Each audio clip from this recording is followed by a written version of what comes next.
I'm going to tell you a story that I stayed silent about for many years. Not because I was ashamed, but because I learned the hard way that the truth makes people uncomfortable.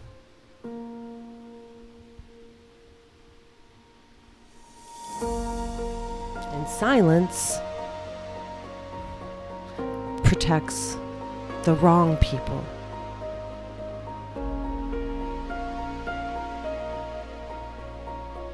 So today, I am done being silent.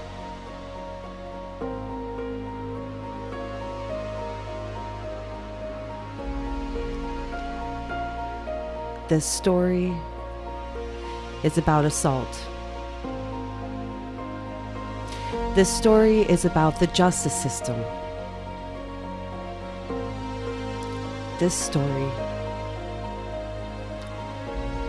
is about a woman. And this is a story about why so many women never come forward.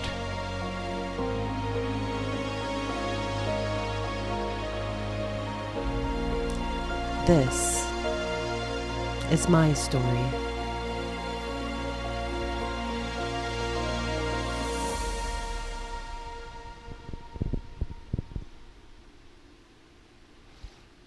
When I was 30 years old, I had just given birth to my son in August.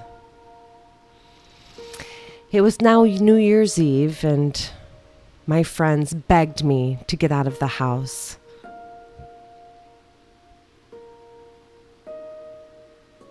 We went to a local bar, and I ran into some friends from childhood.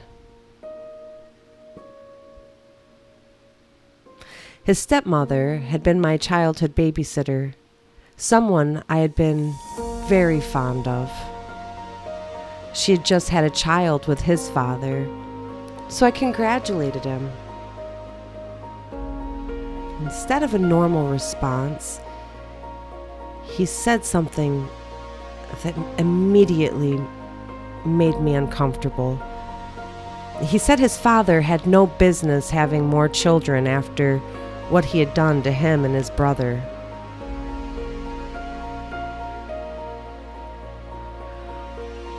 We were standing in a crowded bar. I barely knew this man. The comment was shocking and inappropriate. I wanted the interaction to be over.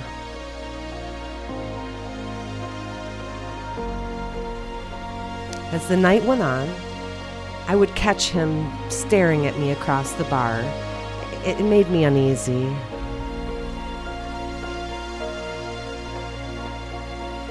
At the end of the night, my friends and I walked out to the car. Out of nowhere, he appeared. Opened the car door, and he got in like he had been invited. He had not been invited. My friend told him to get out of the car. He said that I had invited him home. I said, "That is absolutely not true." I told him I had young children and I was going home alone. He refused to get out of the car. Finally, after my friend told him that removing him would involve physically pulling him out of the car, he got out. I thought that was the end of it. But it wasn't.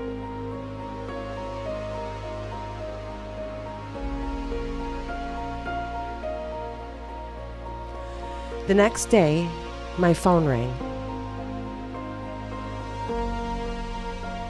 It was him.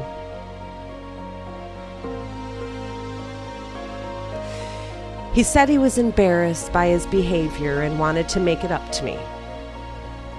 He used the fact that we had known each other through family connections to make it seem safe and familiar.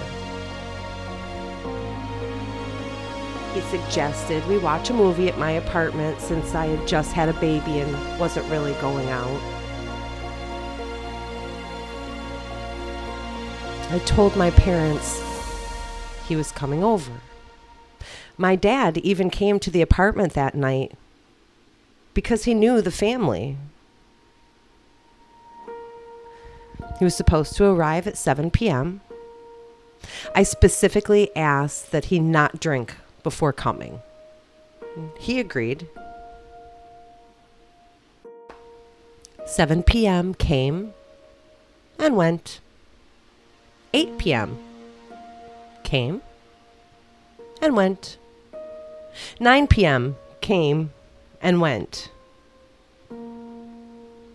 My dad said he was tired and had to go home. He had to work in the morning.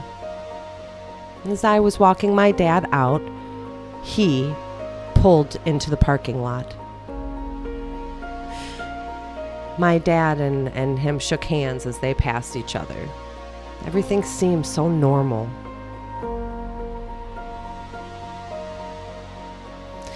He came inside. We sat on opposite ends of the couch and talked about what movie to watch. And then everything changed.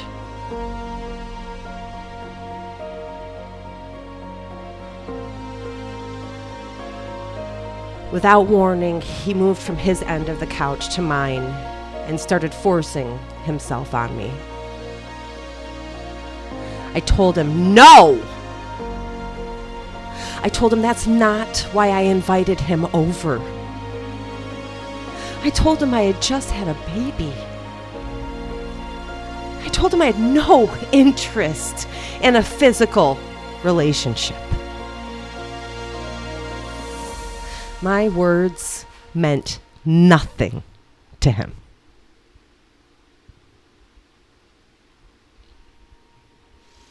He tried to kiss me, push me down on the couch.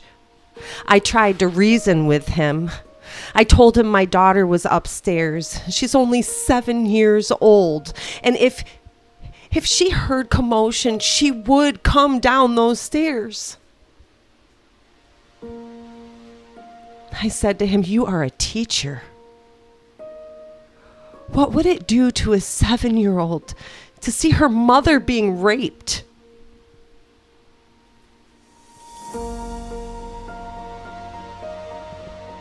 When I looked into his eyes,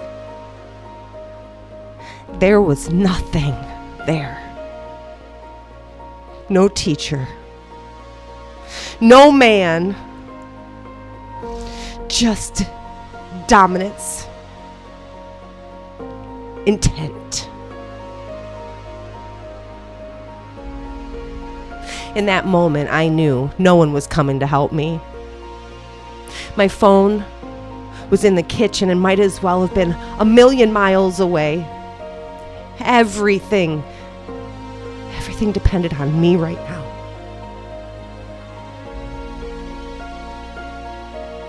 So I fought.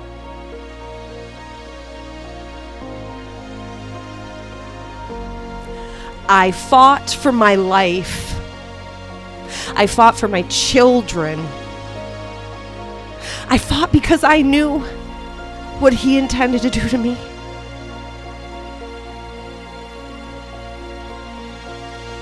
We went from the couch to the floor fighting. At one point, his hand went down my pants. I kicked him off of me and he fell to the floor. We were both exhausted. I pulled my knees to my chest and made myself as small as possible.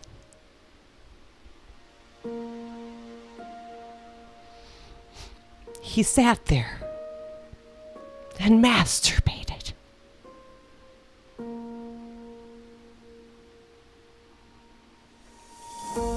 I didn't look at him.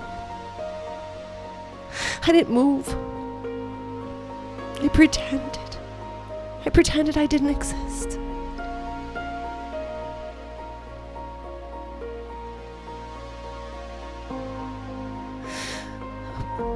When he finished, he stood up, grabbed his keys, and walked to the door. I thought it was over. As soon as he walked out, I ran to lock the door, but my hands were shaking so badly. So I put my foot against the door because I was afraid I wouldn't get it locked in time. And as I turned the deadbolt, the doorknob started turning. He was coming back.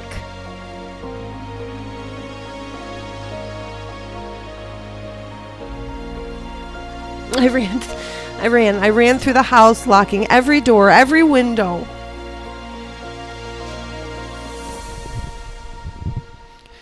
Then I ran upstairs.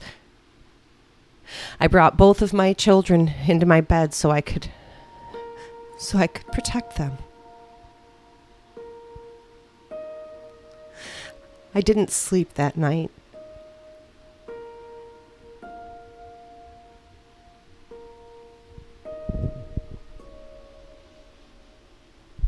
The day I told two friends what had happened, but I didn't want to go to the police because I'd gone to the police before in my life and justice was not what I found there.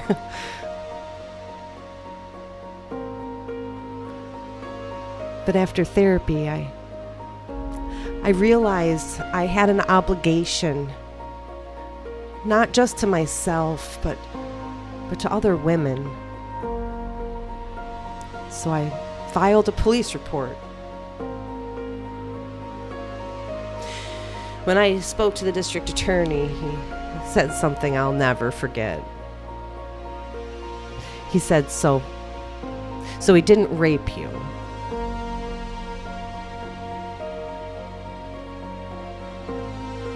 I said, no, because I fought him. He said, a rape is worthy of court time. This is only molestation. It will be better if we plead out.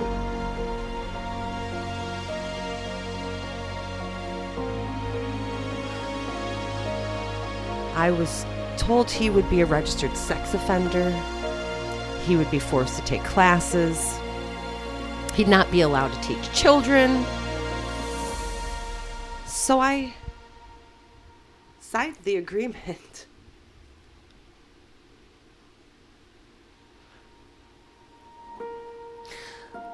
When I stood in front of the judge and he read the agreement aloud, what he read was not what had been explained to me.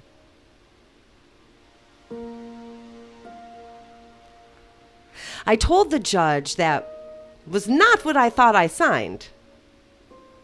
He asked me in that condescending kind of judge tone, "Did you read it?" I said, "Well, no." They explained it, and I trusted.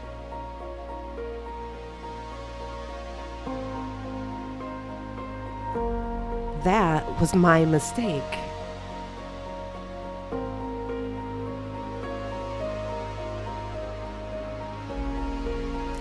When women come forward, we are minimized. We are questioned relentlessly. We are blamed. We are ignored.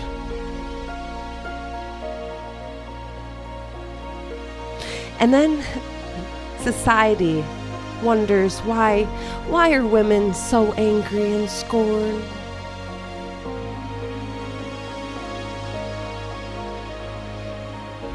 Women create life. We raise families. We hold families together. We nurture. We protect. We build communities. And yet, society still does not protect women.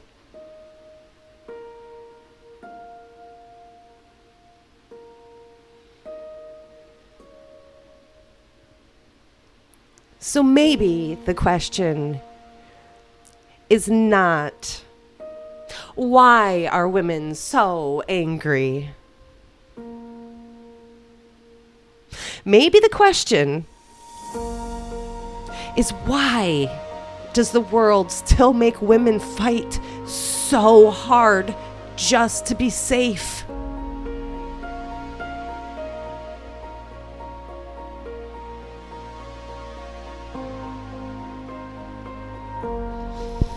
I will not be silent anymore.